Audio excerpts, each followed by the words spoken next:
Hey, fourth grade, it's Miss Reynolds. How are you guys? I hope you guys are really having fun. Hope you guys are getting work done, and hopefully you guys are in the house staying safe from everything that's going on outside. I really, really, really miss you guys, and I cannot wait until we get back to school. So, here's our last video before we switch to remote learning online next week.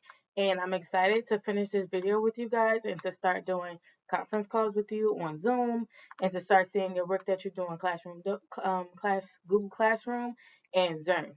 So get ready, get your paper and pencil out, and we're getting ready for CGI. Before we actually do the problem, of course, I have a story to tell you. So this problem has to do with cupcakes, and today's actually my sister's birthday. So me and Cassidy decided to make cakes for her.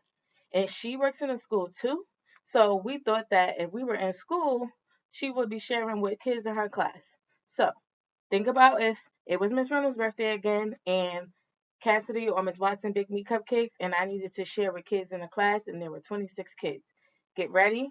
Pretend that you're actually in the classroom and it's my birthday and we're sharing cupcakes and see if that'll help you solve this problem. So again, because it's CGI, remember in class we always read the problem 3 times. The first time we actually just listen. The second time we're going to close the eyes and we're going to visualize. And then the third time we're going to annotate. And guess what? Miss Reynolds did a little boo-boo this time. I forgot like the last time to write all of my different problems in different colors. So now for the strategy, we're going to have all these different colors because Miss Reynolds forgot and I'm going to underline. But I'm not going to do it right now. Right now we're just going to listen and we're going to think about what's going on in this problem. So get ready. Here's my first time. The only thing we're doing this one time is listening. There were 26 cupcakes on a tray. 4 students each ate 1 cupcake. 2 students each ate 3 cupcakes. 1 student ate 6 cupcakes. The rest of the students each ate 2 cupcakes. Then the tray was empty. How many students ate 2 cupcakes? Whew, that took a lot out of me because there was so much going on in that story problem that this time, while you guys are visualizing, I'm going to break it down a little bit more just so you don't forget or miss anything that Miss Reynolds is getting ready to tell you, especially since you guys don't have a CGI packet in front of you like you normally would, and you're only listening to what I'm saying, so you need to get every piece of information you can get to solve this problem. So get ready this time. I want you to close your eyes. I want you to pretend, just like I said, it's my sister's birthday and she needs to hand out some cupcakes in class. And this problem is telling us what's going on in her classroom, just like it would probably go on in our classroom. So, for my sister's birthday, there were 26 cupcakes on a tray. 4 students each ate 1 cupcake. 2 students each ate 3 cupcakes. 1 student ate 6 cupcakes. The rest of the students each ate 2 cupcakes. Then the tray was empty. How many students ate 2 cupcakes? I did a little pause because I wanted you guys to really, really, really keep your eyes closed and think about what just happened in the story problem. So now this last time, just like we do in class, this time I want you guys to pick up your pencil, but because you don't have it, you're picking up your pencil, maybe draw a key box or just start writing down the key information that you hear because you don't have your CGI packet in your hand. Get ready. I'm going to start the problem now. There were 26 cupcakes on a tray. 4 students each ate 1 cupcake. 2 students each ate 3 cupcakes. 1 student ate 6 cupcakes. The rest of the students each ate 2 cupcakes. Then the tray was empty. How many students ate 2 cupcakes? Again, that was a lot of information, but I really hoped that you guys got your pencil and paper in front of you. You wrote down all your information that you needed, and you started to sort out what was going on in my sister's classroom so that way it can help you solve what's going on in this problem. So right now, I want your adult or you can pause your screen, and I want you to try to get to work. And then when we bring it back, Ms. Reynolds is going to underline all her important information, and we're going to do the work to see if my answer matches your answer and to see who we can make the CGI master for this one last time before we move to remote learning for next week. Okay? So pause me and then come back in about 2 or 3 minutes once you did all your work, and let's compare answers. Get ready. Go.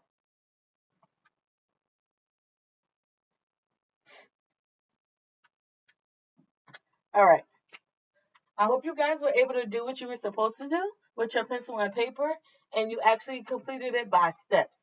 So let's start off. I'm taking my marker, and of course, just like you guys did, but because I have paper in front of me, I'm going to annotate everything that happened in this problem so we can know what's going on. So I have my orange marker, my purple, my green marker, and we're going to figure out what's going on in this story problem so we can solve it. So the first line I'm going to read is there were 26 cupcakes on the tray. I'm going to circle 26 because I know that's my total and I don't have any more than 26 cupcakes on this tray. I'm going to write T because that's my total. 4, instead of having the word, I'm just going to write the number. 4 students each ate 1 cupcake. 2 students each ate 3 cupcakes. And 1 student ate 6 cupcakes.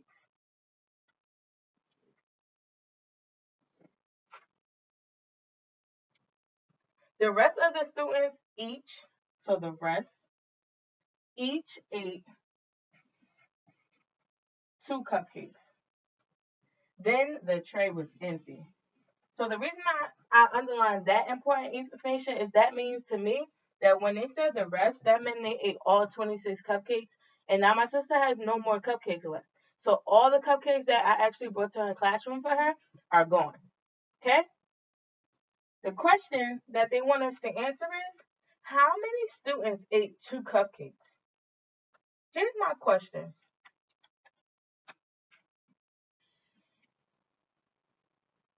How many steps do you think we need to do to find out how many students ate 2 cupcakes apiece? How many steps do you think we have? It's a lot of work going on in this problem. So I know that I'm going to need more than 1 or 2 steps because there's so many different moving parts to this problem. So let's try it. So let's go back to the first problem, the first line. There were 26 cupcakes on the tray. So I know that I'm starting with 26. I don't think you guys are going to be able to see that. I'm going to write purple because you know purple is Miss Reynolds' favorite color. 26 cupcakes on the tray. 4 students each ate 1 cupcake. So here's my step 1. I need to figure out, we already know. We know that we have 4 students and we know that they each ate 1 cupcake. So I'm going to take those 4 students and I'm going to multiply them by 1 to get 4 cupcakes in all that were eaten. So now to Ms. Reynolds, my next step, even though it's still step 1, I know that we started off with 26 cupcakes in all. But I have to subtract 4 because that's how many cupcakes were ate by those 4 students. So I had 26 when I started. I subtracted 4, and we had 22 cupcakes left.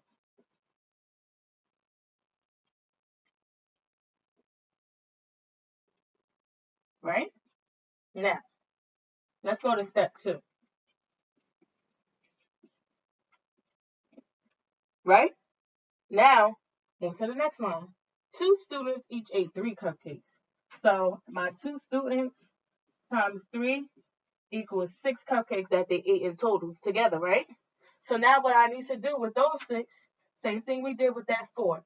But remember, we're starting at 22 because once those 4 students ate those 4 cupcakes, we had 22 cupcakes left.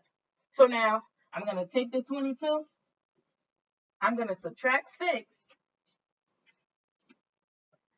and I'm going to get 16. 16 cupcakes left. All right? Now, let's keep going. Step 3.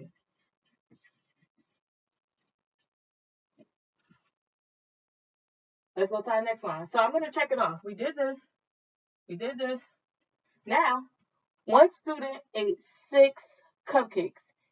Even though it's only 1 student, Miss Reynolds is still going to multiply, just so I know that 6 times 1 equals 6, and that's how many cupcakes that 1 student left. So again, we're going to remember, we're starting at 16 this time.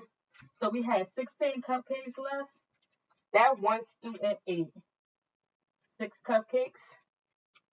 And now we have 10 cupcakes left.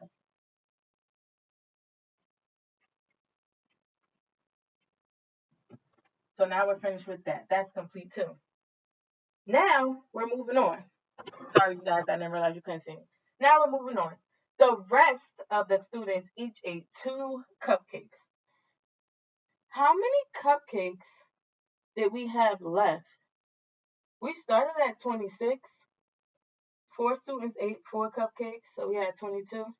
Then we had 2 times 3, and we got 6 because 2 students ate 3 cupcakes apiece. We had 16 cupcakes left. And then we had 16 cupcakes left, and then one student ate 6 cupcakes by himself. So now we only have 10 cupcakes left. So the rest of the class only has 10 cupcakes to eat. But remember, it says the rest of the students ate 2 cupcakes apiece. So I'm going to take the number of cupcakes that we have left and divide it by the number 2 because that's how many cupcakes each person has. And guess what we're going to find out? How many how many students actually ate 2 cupcakes. So that's going to be my step 4. And hopefully that's our final step. Right? So we're going to do 2 divided by 10. We don't need to do that multiplication on the side because we know when we do our math facts, 2, 4, 6, 8, 10, that 10 divided by 2 is 5. So 5 students ate the 2 cupcakes apiece. So here's our answer. So when you write how many students ate 2 cupcakes, you're going to write that 5 students ate 2 cupcakes apiece. So I know any other time we have like a comprehension question, which I did ask. This time, because it's our last time together, I wanted to give you guys a little challenge. We haven't been doing this because we really haven't been in class together, but I do want you guys to challenge yourselves to write a number sentence because there was a lot going on in this problem. I'm going to give you a break for 2 seconds, and then we're going to come back, and Ms. Reynolds is going to give you the number sentence that I came up with. Again, I want you to match it to yours, and I want you, if you do get it wrong or you missing a part, I want you to figure out where what you left out and look at mine and then compare the two. Okay? So you're gonna look at my answer, compare the two, and if you left something out, you're gonna figure out what you left out and why did you leave it out. You can talk to a parent, a sister, a brother, a cousin, an aunt, or an uncle, but I want you to make sure that you understand that when you're writing this number sentence, if you do leave something out, why it was important and why you needed that actual piece of that number sentence. So pause me. Give yourself 2 minutes. Think about the number sentences. Make sure it has everything that you need. And then come back and let's compare our answers. Get it? Got it? Go.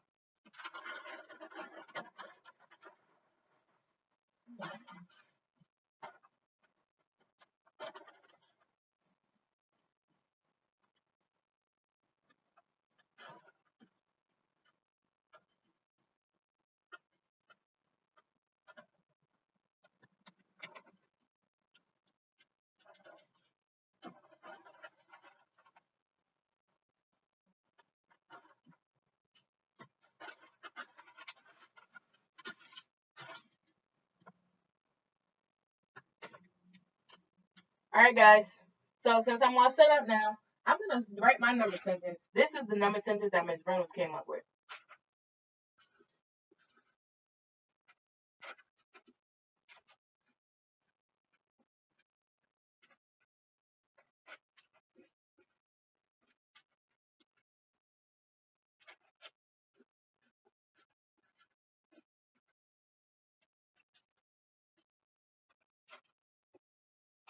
So let's go back and make sure that we put every piece of information in. So we started at 26. So Ms. Reynolds started at 26. Then we subtracted 4 times 1, which gave us 4. We also subtracted from that number and got 2 times 3, which gave us 6. And then we subtracted 1 times 6, which gave us another 6. And then the answer that we got here, we divided it by 2. So 26 times 4, now we're at 22. 22 minus 6, now we're at 16. 16 minus 6, now we're at 10. And then we're going to do 10 divided by 2, which is going to give us 5, which is our answer. All right. I hope you guys have a great rest of the week. I can't wait to see some of you guys next week when we start doing remote learning. And even if you're not in my class, you want to just send me a text, you want to just call me on the phone, FaceTime, that's fine with me. Get my number from one of your teachers. I miss you guys so, so, so much. Stay safe, and I can't wait to get back in the classroom with you guys. Have a good rest of the day. Bye.